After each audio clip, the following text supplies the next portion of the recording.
بسم اللہ الرحمن الرحیم۔ السلام علیکم۔ آج 26 مئی بروز اتوار ہم بات کریں گے دو اہم ایشوز کے حوالے سے۔ شاہ محمود قریشی کو لاہور کے 8 مقدمات میں 9 مئی کے مقدمات میں گرفتاری ان کی ڈال دی گئی ہے اور ان کو گرفتار کر لیا گیا ہے اور باقاعدہ طور پر 3 روزہ جسمانی ریمانڈ بھی منظور کر لیا گیا ہے۔ اہم پیش رفت سامنے آئی ہے وہ میں آپ کے ساتھ شیئر کروں گا اور میں آپ کو بتاؤں گا کہ پاکستان تحریک انصاف کے حوالے سے یہ جو کل سے ہفتہ شروع ہونے جا رہا ہے یہ کیسے فیصلہ کن ہفتہ ہے پاکستان تحریک انصاف کے لیے بھی اور بانی P T I Imran Khan کے لیے بھی، اس کے اوپر بھی ہم بات کریں گے۔ اور گیم چینجر جو کیسز ہیں وہ اگلے ہفتے اس کے اوپر سماعت ہونے جا رہی ہے، اس کی تفصیلات بھی میں آپ کے ساتھ شیئر کروں گا۔ اور پہلے ملک ریاض نے وعدہ معاف گواہ بننے سے انکار کر دیا تھا، اب جو 2 اور نام لیے جا رہے تھے زلفی بخاری اور شہزاد اکبر کا، انہوں نے بھی بڑے سخت طریقے سے جو رد کر دی ہے، تردید کر دی ہے، اس کے اوپر بھی ہم بات کریں گے۔ صوبہ پنجاب سے لائی گئی جو گندم کی خریداری تھی کسانوں سے، اس میں خیبر پختونخوا کے 2 افسران ملوث تھے ہیرا پھیری میں، اور علی امین خان گڈھا پور کی حکومت نے ان کو عہدوں سے ہٹا دیا ہے۔ خیبر پختونخوا میں گندم کی خریداری میں بے قاعدگیوں اور خلل ڈالنے پر 2 افسران کو معطل کیا گیا ہے۔ خیبر پختونخوا کے محکمہ خوراک نے دونوں افسران کو گندم کی خریداری میں بے قاعدگیوں اور خلل ڈالنے کے الزام پر معطل کیا۔ حکومت کی جانب سے معطل کیے گئے افسران میں ڈسٹرکٹ فوڈ آفیسر اور پروکیورمنٹ کمیٹی کے اراکین شامل ہیں۔ محکمہ خوراک نے اپنے بیان میں کہا کہ پنجاب سے لائی گئی گندم کی خریداری میں کسانوں کی شکایت پر ایکشن لیا ہے۔ انہوں نے کہا کہ گندم خریداری میں بے قاعدگیوں پر ڈسٹرکٹ فوڈ آفیسر ایبٹ آباد شاد محمد پروکیورمنٹ کمیٹی کے رکن ذیشان خان کو معطل کیا گیا ہے۔ جو پنجاب سے گندم خریدی گئی تھی اس میں جو ہیرا پھیری کی گئی ہے اس کے حوالے سے یہ ایک بڑا ایکشن لیا گیا ہے، اور میں سمجھتا ہوں کہ اسی طریقے سے جو بھی غیر قانونی کاموں میں یا ہیرا پھیری میں یا عوام کے حق پہ ڈاکہ ڈالنے میں ملوث ہو اس کے خلاف ایسے ہی کارروائی ہونی چاہیے۔ دوسری طرف ڈاکٹر یاسمین راشد کو سروسز ہاسپٹل سے جیل منتقل کر دیا گیا ہے، اور جو میڈیکل بورڈ کے مطابق ڈاکٹر یاسمین راشد کو اینٹی بایوٹک کورس مکمل ہونے پر ڈسچارج کیا گیا۔ ڈاکٹر یاسمین کو معدے اور ڈی ہائیڈریشن کے مسائل تھے۔ ڈاکٹر یاسمین راشد کی رپورٹس بہتر آئیں۔ میڈیکل بورڈ کا کہنا تھا کہ ڈاکٹر یاسمین راشد گزشتہ روز سے جیل جانے کے لیے بضد تھیں۔ ڈسچارج کے بعد یاسمین راشد کو جیل منتقل کیا گیا، اور ان کا کہنا ہے کہ جی ڈاکٹر یاسمین راشد کی اب صحت بہتر ہے۔ ڈاکٹر یاسمین راشد کی جو ضمانت کی درخواستیں ہیں پاکستان تحریک انصاف کے عمر سرفراز چیمہ اور اعجاز چودھری اور جتنی بھی قیادت ہے، اگلے ہفتے 29 مئی کو پاکستان کی جو پاکستان تحریک انصاف کی یہ قیادت ہے اس کے انتخابات ہیں، اور ان کے ضمانت کی درخواستوں پر سماعت ہے، اور اب دیکھنا یہ ہے کہ ان کی ضمانتیں منظور ہوتی ہیں یا نہیں ہوتی۔ چونکہ نئے ججز آگے ہیں تو وہ اب ان ضمانتوں کی درخواستوں کو تیزی کے ساتھ آگے بڑھائیں گے۔ دوسری طرف اہم پیش رفت سامنے آئی ہے، اور شاہ محمود قریشی 20 اگست 2023 کو سائفر کیس میں ان کو حراست میں لیا گیا۔ ٹرائل کورٹ اور ہائی کورٹ سے ضمانت مسترد ہوئی۔ شاہ محمود قریشی کی 23 دسمبر کو سپریم کورٹ نے ضمانت منظور کی۔ روبکار میں تاخیر سے 27 دسمبر کو رہائی ملی۔ اسی دن ڈپٹی کمشنر راولپنڈی نے ایم پی آرڈر جاری کیا لیکن پھر واپس لے لیا۔ شاہ محمود اڈیالہ جیل سے باہر نکلے تو راولپنڈی پولیس نے 9 مئی GHQ کیس میں دھکے مارتے ہوئے گرفتار کیا۔ آپ کو یاد ہوگا سائفر کیس میں گرفتار ہوئے، رہائی کے فوراً بعد MPO میں گرفتار کر لیا، پھر وہ واپس لے لیا گیا، اور جو راولپنڈی کے 12-14 مقدمات تھے 9 مئی کے ان میں گرفتار کر لیا گیا۔ سائفر کیس میں 30 جنوری کو ٹرائل کورٹ نے سزا سنائی۔ فیصلے کے خلاف اسلام آباد ہائی کورٹ میں اپیلیں ہوئیں۔ جب 28 مئی کو حتمی دلائل ہیں، اب لاہور پولیس نے 9 مئی 2023 کے 8 کیسز میں 1 سال 17 دن بعد گرفتاری ڈال دی ہے، اور جج صاحب نے ریمانڈ بھی دے دیا ہے، جبکہ سب کو یہ علم ہے کہ شاہ محمود قریشی 9 مئی کے دن کراچی میں تھے۔ اب ان کی راولپنڈی کے تمام مقدمات میں ضمانت منظور ہو چکی تھی، اور یہاں پر وہ اگر ان کو پہلے گرفتاری ڈالی ہوتی تو وہ ضمانت کے لیے اپلائی کرتے۔ اسلام آباد ہائی کورٹ میں درخواست مہر بانو قریشی نے دائر کی، کل اس کے اوپر سماعت ہونے جا رہی ہے۔ چیف جسٹس عامر فاروق صاحب سماعت کریں گے، لیکن اس سماعت سے پہلے ہی یہ ایک اہم پیش رفت سامنے آئی ہے۔ ایک دن شامل تفتیش ہوئے ہیں، ایک دن 3 گھنٹے کی تفتیش ہوئی ہے، اور 8 مقدمات میں اگلے دن نامزد کر کے 3 روزہ جسمانی ریمانڈ بھی لے لیا گیا ہے، اور عدالت کی جانب سے ان کو منتقل کرنے میں کوٹ لکھپت جیل، وہاں سے اڈیالہ جیل سے منتقل کرنے کی اجازت نہیں دی گئی، اور لاہور کی انسداد دہشت گردی عدالت نے پولیس کو 9 مئی کے مقدمے میں شاہ محمود قریشی کی اجازت دی ہے کہ آپ ان کو شامل تفتیش کر سکتے ہیں۔ تفتیشی افسر کی استدعا پر معزز جج نے شاہ محمود قریشی کا 3 روزہ جسمانی ریمانڈ منظور کیا ہے۔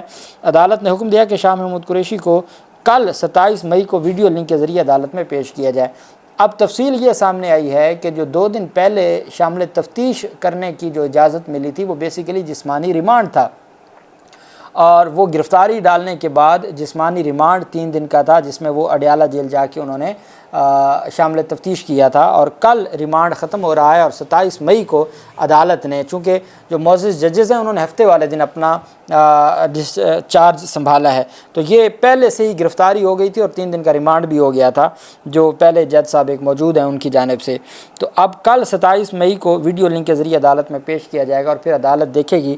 ابھی میں نے آپ کو بتایا لاہور ہائی کورٹ کا حال ہی میں فیصلہ سامنے آیا ہے کہ اگر کوئی ایک مقدمے میں گرفتار ہو تو اس کو دوسرے مقدمے میں کیسے گرفتار کیا جا سکتا ہے، اور اتنا عرصہ، اتنا لمبا عرصہ کوئی جیل میں ہو اور آپ تب اس کو گرفتار نہ کریں، اور جب اس کی رہائی کی تفصیلات سامنے آ جائیں یا رہائی کی کوئی امید لگ جائے اور آپ اس کو گرفتار کر لیں، تو یہ معاملات کب تک چلیں گے؟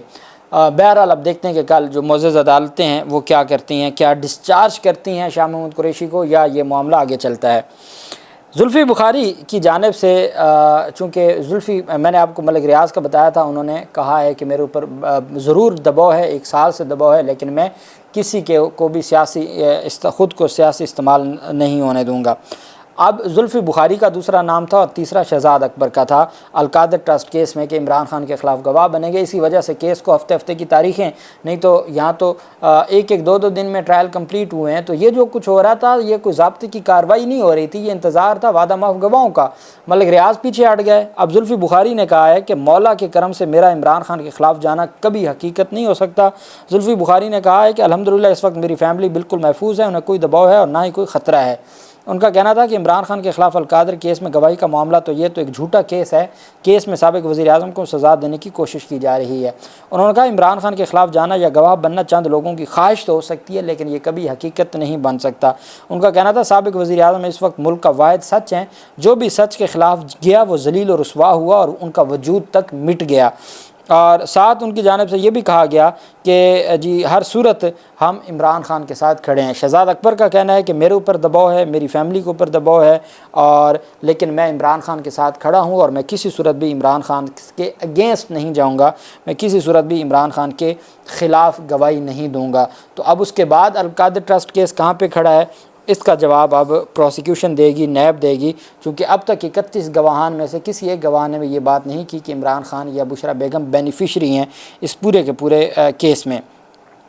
دوسری طرف جو اہم پیش رفت سامنے آئی ہے، جو میں آپ کے سامنے، ایک تو آپ جانتے ہیں کہ 3 انتخابات کا جو الیکشن ٹرائبونل ہے اسلام آباد کا، وہ پاکستان تحریک انصاف کی درخواستوں پر، امیدواروں کی درخواستوں پر NH 46، 47 اور 48 تینوں پر سماعت کرنے جا رہا ہے، جس میں فارم 45، 46، 47 مصدقہ اور ساتھ بیان حلفی مانگ لیے ہیں عدالت نے، اور عدالت 27، 28، 29 کو 3 روز سماعت کرنے جا رہی ہے، اور یہ بہت بڑی سماعتیں ہونے جا رہی ہیں۔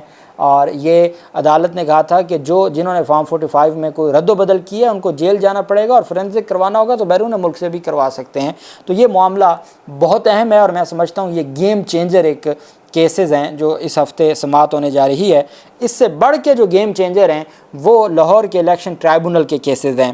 جسٹس شاہد کریم صاحب کی عدالت ہے، اور 2 درخواستیں ہیں، ایک رو عمر کی ہے اور دوسری جانب پاکستان تحریک انصاف کے سینئر رہنما سلمان اکرم راجہ صاحب کی درخواست ہے۔ سلمان اکرم راجہ صاحب کی درخواست پر اور رو عمر ہاشم کی اپلیکیشن پر کل جسٹس شاہد کریم صاحب نے الیکشن کمیشن کو آخری موقع دیا تھا۔ پاکستان تحریک انصاف کے وکلاء کے دلائل ہو چکے تھے، اور اب دلائل ہونے تھے ان کی جانب سے، جو الیکشن کمیشن کی جانب سے۔ الیکشن کمیشن نے وقت مانگا تھا، عدالت نے 3 دن کا مہلت دی تھی۔ کل 27 مئی کو سماعت ہونے جا رہی ہے، اور میں سمجھتا ہوں کہ کل کیا جو دن ہے وہ بہت اہم ہے لاہور ہائی کورٹ میں 6 الیکشن ٹرائبونلز کے حوالے سے، چونکہ پاکستان تحریک انصاف کا تمام جو اس وقت دار و مدار ہے وہ ان 6 ججز پر ہے، چونکہ زیادہ سے زیادہ اپیلیں اور زیادہ سے زیادہ جو کیسز ہیں وہ لاہور میں اور پنجاب میں ہیں، اور فارم 45 47 کا جو ایشو ہے وہ سب سے زیادہ پنجاب میں ہے۔ پاکستان تحریک انصاف کو پنجاب سے نیشنل اسمبلی اور صوبائی اسمبلی کی سیٹیں واپس پاکستان تحریک انصاف لینا چاہتی ہے، اور اس کے لیے ضروری ہے کہ جو الیکشن ٹرائبونلز ہیں وہ تمام کے تمام اپنا کام کریں، اور اس کے لیے ضروری ہے کہ معزز عدالت سے فیصلہ آئے اور الیکشن کمیشن کو حکم دیا جائے کہ وہ 24 گھنٹوں میں یا 48 گھنٹوں میں اپنا نوٹیفیکیشن جاری کریں۔ تو یہ معاملہ بہت اہم ہونے جا رہا ہے، کل اس کے اوپر سماعت ہوگی، اور پھر پاکستان جو دہشت گردی عدالتوں کے ججز ہیں جنہوں نے ہفتے کو اپنی ذمہ داریاں نبھائی ہیں، فیصل آباد میں، سرگودا میں صنم جاوید وغیرہ کی ضمانت اس ہفتے ہوگی اس کے اوپر، اور لاہور میں ڈاکٹر یاسمین راشد ہے اور عمر سرفراز چیمہ ہے، اعجاز چودھری ہے، محمود الرشید ہے، ان کی درخواستیں اور پاکستان تحریک انصاف کی قیادت کی درخواستیں ہوں گی۔ اب شاہ محمود قریشی کی ضمانت بھی لاہور میں آ جائے گی، ان 8 مقدمات میں کیا ان کو ڈسچارج کیا جاتا ہے نہیں کیا جاتا، یہ بہت اہم ہوگا۔ پھر اس کے بعد جو اہم کیسز ہیں وہ 28 مئی کو عمران خان کا سائفر کیس میں فیصلہ ہے، اور 29 مئی کو عدت نکاح کیس میں فیصلہ ہے، اور 31 مئی کو القادر ٹرسٹ کیس میں سماعت ہے، اور اب اس میں دیکھنا ہے کہ کیا 31 مئی تک کوئی وعدہ کا معاف گواہ آتا ہے یا نہیں آتا، اور یہ کیا القادر ٹرسٹ کیس کا مستقبل کیا ہوگا، اور جو ایک نیا مقدمہ بنانے کی بات کی جا رہی ہے عمران خان کے خلاف، وہ اس کی جو صورتحال ہے وہ بھی کلیئر ہو جائے گی اس ہفتے میں۔ حتک عزت کے کیس کے حوالے سے چیزیں کلیئر ہو جائیں گی، ملٹری کورٹس میں جو نیا بینچ بننا ہے اس کے حوالے سے اس ہفتے میں چیزیں کلیئر ہو جائیں گی، اور جو سب سے اہم ہے وہ جو جسٹس محسن اختر کیانی صاحب نے 29 مئی تک بڑے بڑے لوگوں کو طلب کیا ہوا ہے، اور پھر بابر ستار صاحب نے جو Bushra Bibi audio leaks case ہے جہاں سے یہ سارا معاملہ شروع ہوا، اس میں بھی اسی ہفتے سماعت ہونے جا رہی ہے، اس کی تفصیل بھی جو ہوگی وہ آپ کے ساتھ شیئر کریں گے۔ اور اہم اور انٹرا پارٹی انتخابات پی ٹی آئی کے الیکشن کمیشن آف پاکستان میں اس کے اوپر بھی 30 مئی کو سماعت ہونے جا رہی ہے۔ ان تمام مقدمات میں جو بھی تفصیلات ہوں گی آپ کے ساتھ شیئر کریں گے۔ اللہ پاک پاکستان کا حامی و ناصر ہو۔ بہت شکریہ۔ اللہ حافظ۔ پاکستان زندہ باد۔